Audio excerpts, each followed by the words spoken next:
Good morning, afternoon, or evening all. Thanks for joining us today for Stable Stories. Stable Stories is a video series that explores the behind-the-scenes experiences, learnings, and insights of builders pioneering in the stablecoin industry.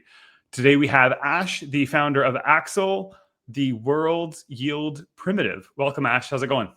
Doing pretty good, man. Back home in Boston for Thanksgiving. Been a fun few weeks. Yeah, doing good. Nice. Like I was saying before we started recording, love Boston. A little bit jealous, but that's okay. First question right off the bat. I have a couple of preambles about your background, but I'd like to double click into world yield primitive first. What does that mean? What does Axel do? Yeah, I think it's a very punchy kind of tag on for a reason. We think yield is a primitive, no different than like water itself or money itself in this new economy. Like stablecoins are a primitive, water is a primitive. Well, I guess to define primitive in my head, it's something that's super accessible to everybody. It's something that takes on a lot of different forms. It's really fluid. It's really accessible. Yeah, I think the way that we're moving with tokenization, there are all these dollar-based yield sources out there. You of course have RWAs. Axal today is aggregating over a bunch of lending markets. You have things like the basis traded with Athena.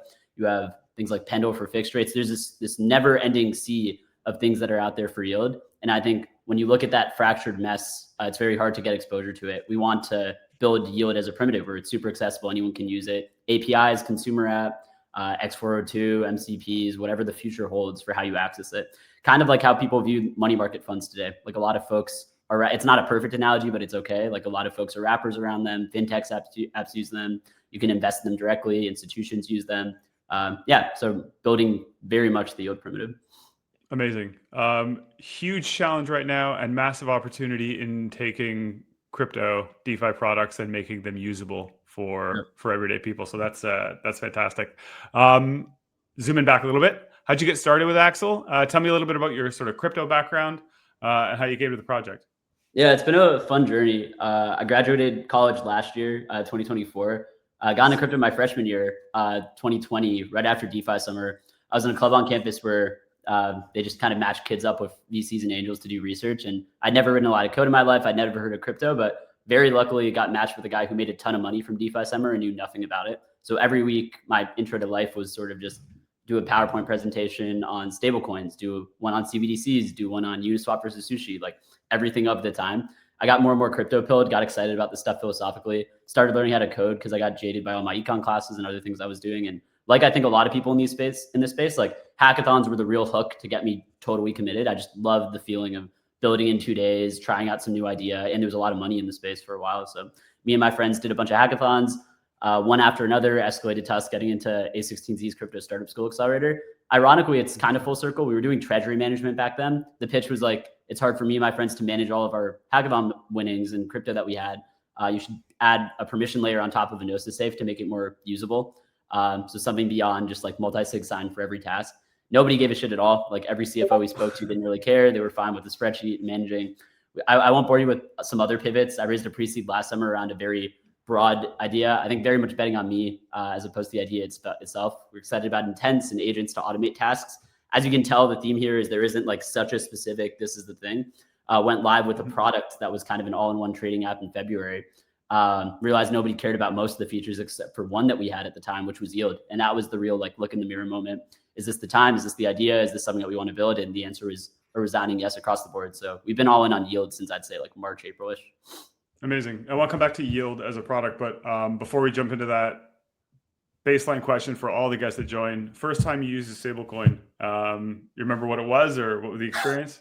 I don't know if this is probably a couple months after the first time, but the one that resonates in my head, I think it was 2024 February when USDC was depegging. I was trying to frantically swap USDC for USDT. And this is like right after we got into the Andreessen Accelerator, we had like a lot of money to our name that we didn't know how to manage. And we were just trying to think about it. And that was a terrifying moment. I remember I swapped out a little bit, I think a couple of thousand when it did depeg. And then literally the next day it was back to normal. And I was like, holy shit, I just wiped out $2,000 like that. That's terrifying and scary. So that's a notable moment. First time was probably one of the hackathons, but yeah. Yeah, fair enough. I'll take that for sure. Yeah, and just before we get to the next question, you mentioned that sort of like you got pulled in through the tech, but also the philosophy. Would you say that you sort of got pulled in more on the tech side or more on the philosophical side? Elaborate a little on that.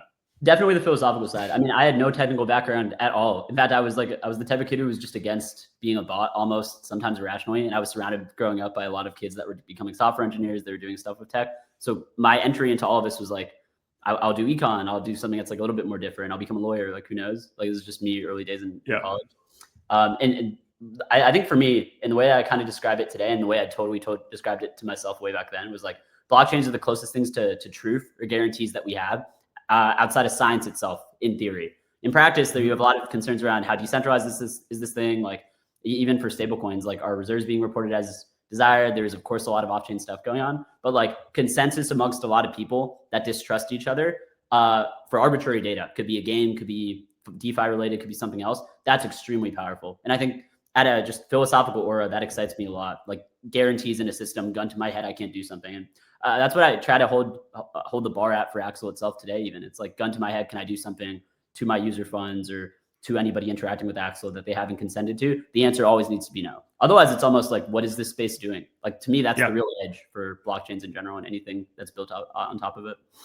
It's pretty inspiring because I've done a few recent episodes with founders that are building out different products, and that actually echoes a lot of what they said. Is this sort of like idea of the philosophical underpinning of the product that you're building may make it a little more difficult to build over the long term. But if you're not building in that direction, then what is the point and what are we doing here? So it's nice to hear that for sure. Going back to something you said about the initial AI trading bot that you built out, people were interested in the yield, right?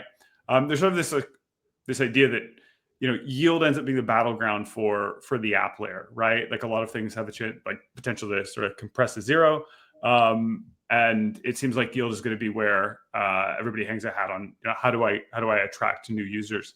Are you thinking, like, in terms of other differentiators? How do you see the current playing field? And how do you see that evolving over the next 12, 24 months? Yeah, definitely starting to get commoditized. And as I alluded to at the start, as I'm sure you guys have seen, there's so many yield sources everywhere. There's this fragmentation trend is going to keep compounding. I heard about something yesterday for the first time, just in traditional startups, called the aggregation theory. I forgot who wrote about it, but like this theme of, as transaction fees go to zero on the internet and more things get digitized, like the value out of being an aggregator who covers everything is the only moat kind of left. Like, you're like Netflix, Uber, Google with like siloed pages of information. I think that's what you're seeing. And I think tokenization and like blockchain stuff in general has that theme. So that's a lot of how I think about differentiation. For us, it's aggregate and automate, not in like what Urine has tried to do way back and a lot of companies do. I think it's like usable aggregation. Like with Axal's mobile app today, download it, sign up with email, one click, within 30 seconds. I think we did a demo video of this with the treasury account. You can get millions that go and earn across a custom bucket. Today, we're hard coding it to just a couple lending markets, but you could have thousands of these and you could pick and choose which ones you want. Cross-chain, cross-strategy, cross-protocol, whatever it might be. I think that's just not a UX that exists today. There's some mobile apps, and of course, Aave is launching one that we're excited to follow and learn from as well. But I'm not bullish on single protocol, single strategy, single app. Needs are always changing. Like, I maybe sometimes want tokenized treasuries, or maybe I want an automation that's rebalancing between T-bills and something risk on, or get out of something risk on if it looks like it's too volatile. So aggregate plus automate. I think that's a lot of how I think about it. As far as how this stuff's going to change, you're going to have way more regular folks, and that's what we're bullish on. Like, especially as traditional rates fall over the coming like 12-ish months. I think you already have so many folks that are in the US, at least, that are downloading these high yield savings apps. You're seeing all these ads for like Wealthfront 4.25, 4.5. People just aren't like seeing what they deserve to see when you think about what's out there in DeFi. So I think you're going to see a mass exodus of folks from traditional finance. Yeah, I think that's right. And in the Axal app, which I downloaded and you just launched, congrats, by the way, I want to come back to that too. It is hyper focused on yield. So there's a lot of products that are coming out that neobanks that sort of offer a suite of products, right, for managing your money, for generating yield, for swapping tokens. And Axal is very opinionated. And I'm wondering what informed that decision. Is it starting with yield and building out, or are you just building the single best yield optimization platform for crypto? It's a good question. I think at some point we'll think about branching out. I mean, as I'm sure everybody listening to also sees, I'm getting a little bored of seeing all these like not differentiated neobank style apps. Like, everybody has a card these days. Everybody has like some shitty on and off ramp. Like, for me, it's like, what is the focus? Why are you really using this thing? And I think that's yield. Like, as an analogy, and I like to tell this to my friends and investors all the time, it's like, Chase Bank runs my life today. It's like DraftKings connects to it, Venmo connects to it, FanDuel connects to it. Like everything that I use financially connects to where I park my money. I think our bet is like win at being the place that's best to park. And then even if in the short term, short is in literally a month or two, we'll add on all these things. Like in the short term, maybe it's just this one thing. Down the line, it's much easier to add on these verticals because money is parked there. And also on the card notion, it's like I like a lot of my financial stack today. Like I like that my Robinhood Gold, and not to say these things are good or should exist forever, but I like that my Robinhood Gold card has good cash back. I like that, I don't know, Amex gives me lounges. I don't think it's good for me to waste my time and build a business doing all of that when I should be laser focused on yield and make on and off ramping super easy. Like we're going to do a video in December 1st-ish when we launch the bank transfer flow for 0 fees. It's free for a user, at least in the US, to on and off ramp anywhere. We're going to do a video of me unbanking myself. And that's all it requires. I don't have to replace other parts of my stack. It's just move my life savings into Axal. It's sitting there, recurring monthly off ramp for my rent, paycheck straight into Axal. I think savings is the hub of anybody's financial life. So if you win at savings, then everything else you can topple. Definitely. I love that you started with DraftKings as your financial life being connected before Venmo or anything else. Honestly, it's probably what I use the most. I do these fucking next field goal, like little $5 bets, the most degenerate thing on earth. But. Amazing. Yeah. Degen both in TradFi and DeFi, right? It's where it gets started. Awesome. Let's talk about the app launch. Very recent. Congrats. How did it go? How was the response? How did you think about ramping up to it? And any like significant learnings that came out the back end? Yeah, it was really good. I mean, I think at this point, the team's kind of used to doing these things. We've had a couple of moments, maybe 3 or 4 since the company's existed. Even right now, I keep getting Telegram messages from people on launch day. I basically just sat in a chair for 8 hours and I just messaged every contact on my Telegram, like literally 8 hours straight, just asking them to try it out. But it was good. We had a lot of good partners build up to it. We tried to do it as like, here are these core folks that we're using. Here are core folks in our network or partners that we have. We had a list of around 20 or 30. Get them prepped, tell them when we're going to announce it, and then you kind of just send it and make sure it's good. We have a couple amazing partners, MoonPay, Alchemy, the Morpho team, just a lot of folks that we literally use or we're close with. And I think those are, of course, bigger accounts, so it helps with X growth. But the main metrics that we're tracking were very much like user signups and retention. Both were pretty good. New deposits were good too. I think with any savings app, people try just to put in a little bit of money, see how it works, and then you can think about putting in more. And I think now we're in the nudging to put more in stage. And we have automated emails and all these things. But yeah, launches are always fun moments, always very stressful in the build up, but then you just execute. Yeah, for sure. And over the next 12 months, where are you guys headed? Obviously the on and off ramps, the video you're putting out in December, but what else are you thinking about?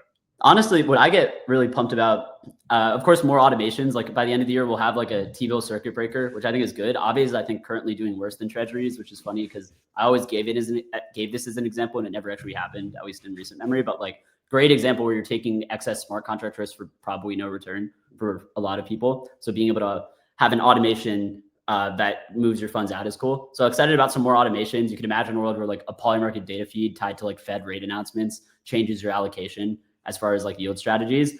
Much more on the ground though. I'm excited about more yield. So this is like, we're gonna add on Pendle, add on Athena. We're trying to like be very progressive for how we roll this out. So nothing too risk on right now, like start conservative and maybe at some point let people customize, but it gets fun with RWAs. Like the way that I think about savings today and most of my friends, it's some combination of like, okay, money in a high yield savings account or a bank account, the S&P 500, gold, like some other real estate. Like these are all things that are getting tokenized and nobody's built an app that encompasses all of that. So I'm excited about like a 12 months from now Axal app that's like rebalancing my portfolio across DeFi lending and gold and the S&P tied to all these different factors. Like that's the magical making money in your pocket, cater to your preferences, good to go. Yeah, it's going to be a crazy world, 12, 24 months when RWAs start to really come online, and people have access to them through their non-custodial digital wallets, right? So it's very interesting. Could you walk me through a typical user flow, like how I on-ramp money into Axal, I want to generate yield. How's that work?